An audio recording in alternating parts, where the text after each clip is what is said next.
if you're here for a reason, okay? There's 100 other things you could be doing right now or places you could be, but you're not. You're right here. So I want you to get the most out of this. So make up your mind right now to just surrender, be open. It's very normal to feel nervous. I had a few people telling me is they were so anxious today, and you're picking up on the energy.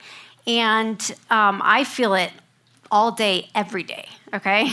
But you will only get read if you're available, okay? And if your spirits show up.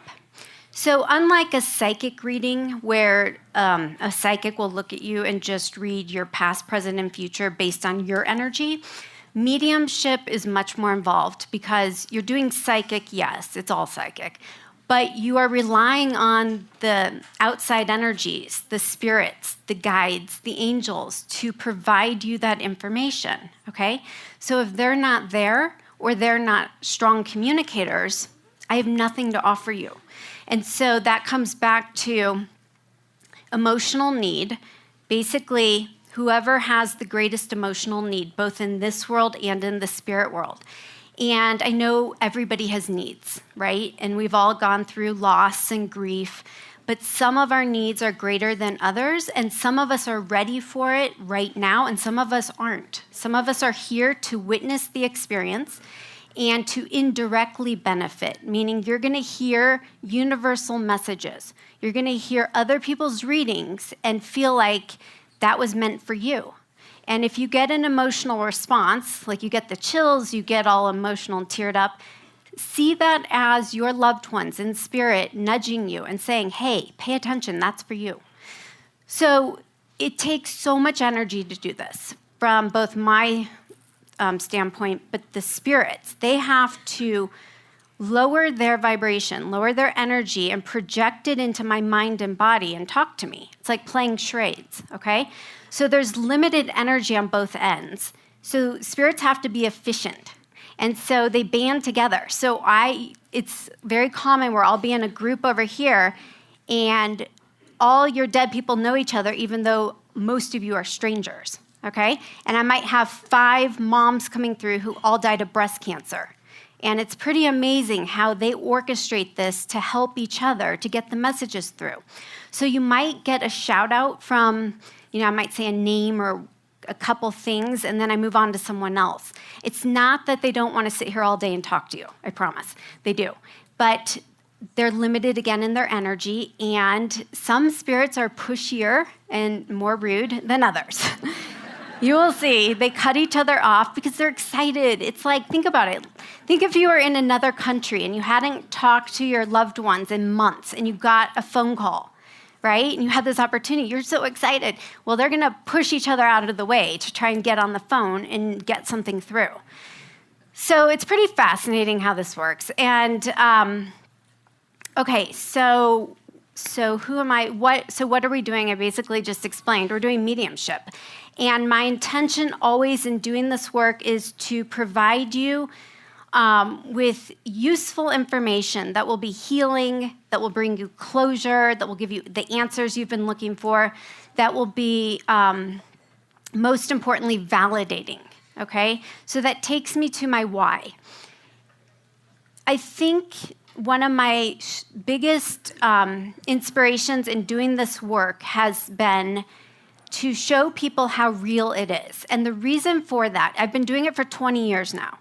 And when I started this, I was just a kid in college, and I didn't believe this at all. And my dead grandmother started talking to me, and I thought I was going crazy. And my grandmother happened to be a little crazy. So she had mental illness. She took her own life. She scared me when she was alive. And so for 2 years, she kept coming to me with very healing, loving messages. I want to help you. I want to redeem my bad karma for taking my life and get you on the right track and so forth. Well, I kept saying, I don't believe this. How can I be doing this after 20 years? I never knew I had this. Now I do. But she proved it over and over and over for 2 or 3 years. And then I started doing it for other people, and I was still not 100% sure. But I've been doing it for 20 years, Think about how many people I've worked with. And for me, I have the luxury of getting that opportunity to see the power of this and how real it is. And I get excited to share that with you guys. So I think it's healthy to be skeptical to a certain degree, okay? I know you can trust me. You may not know that, but I hope by the end of the night you feel that. But keep an open mind, okay? There's a big difference between being cynical and skeptical. If you're cynical, you've made up your mind. You're not letting a medium or anyone in. But if you're open, right, and then, let the work speak for itself, because I promise you it will. I had you, hi. Do you guys remember? So you guys came to my small group, and I've used this example. Can I share the banana bread example? Do you know what I'm talking about? Okay, so I think it was you guys. It wasn't you?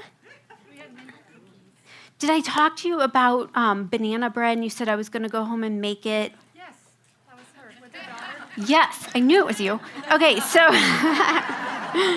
because that really stood out. I want to use this as an example, you guys. Okay, so, all right, I say to the spirits, bring through validating information nobody could know, so I build your authentic faith. You're like, okay, there's no way she could have known that because that happened last night in the car or this morning in the kitchen, right? But more importantly, I want them to go into the bigger messages, the universal messages. I'm sorry, I love you, my death was not painful, that stuff. But first, we have to build your trust. So I remember you guys were in my small group, and your husband passed away, which is your brother and your husband. And do you care if I tell them who he was? So what was his name? Cody Donahue. So he passed away. He was a police officer, a state trooper, on the side of the highway, and he got hit by a truck, right? And that was less than a year ago? 9 months ago. He came through so strong a couple times.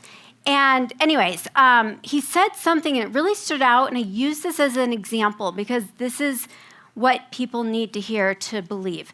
He mentioned the banana bread. And so I asked the sister, do you understand? We had been talking about maybe you and your daughter, right? And then he said, mention the banana bread. And she said, oh my God, this morning, my daughter asked to make banana bread, and I forgot I had this group reading, and we were going to. Were you starting to make it? And then you realized you had this group, and you're like, we'll do it when I get home, right? So he said, mention the banana bread. He was in the kitchen with them. And then he reminded her to get to that group reading. And then did you go home and make the banana bread? You did? Good. But I love that. I love that because that is them working with me, right? We're collaborating here to help you to know they're with you. And they better go home with you tonight. I don't have enough room in my house for all of them. But basically, that leads me to, and I'm going to stop talking, I promise, after this. That leads me to the reason I do this is to show you is that I was an everyday person, 20 years old. My dead grandma started talking to me because I was praying and asking for help to someone or something, and they started talking back. Now, I don't think all of you can walk out of here and become professional psychics, okay? I don't think you're supposed to. But I know for a fact we all have intuition, right? It's a sixth sense. And just like we have 5 senses, you have that 6th sense. So if you want to pick up where we leave off tonight and continue to grow that muscle, that intuitive muscle, and get more signs and have your own dialogue with your loved ones in spirit, you can. And I encourage you to. Obviously, it's going to be to whatever degree is right for you. Right? Just, we can all sing. It doesn't mean we're all good. We could go take singing lessons. We still may be horrible, but we can sing. And that's the same with intuition and talking to the other side. And so as Jackie said, I've created books and CDs. If that interests you, I would encourage you. There's a reason. If it's speaking to you, it's your people up there saying, hey, you don't need someone outside of you like Rebecca. You can do this. Meet me halfway. And that means you need to pray and meditate.